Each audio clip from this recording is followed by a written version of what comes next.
Hi, welcome to another episode of Hot Takes. Fiona Hyslop is Scotland's Transport Minister and Chief Muncher. And when she's not busy shoveling down handfuls of Greggs sausage rolls, she looks at reports that she's paid for, £250,000 reports on Scotland's ferry service. She looks at it and goes, nah, and throws it in the bin. Ditches it without implementing any of the proposals that this very expensive report suggested. Why? Well, firstly, the proposals are actually making sense. And that's the last thing the SNP want. Secondly, of course, it would cost money to implement them, and they literally haven't got any. I suppose there is a third reason, and that is it means that someone else would be telling someone in the SNP what to do. And they can't be having that.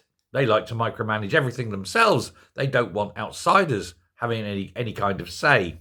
And so this very expensive report just gets abandoned.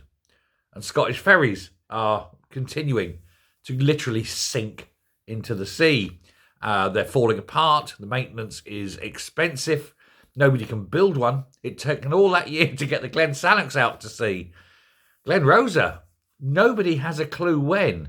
A lot of the parts of the Glen Rosa were used to make sure the Glen Sannox actually got out of the door.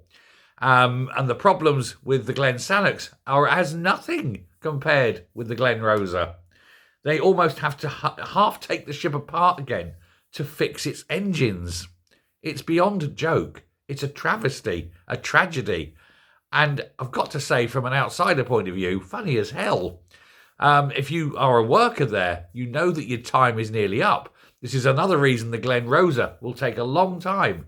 The workers know that after that, they're unemployed.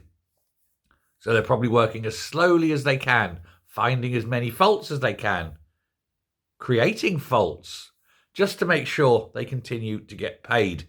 After all, it's a matter of survival, isn't it?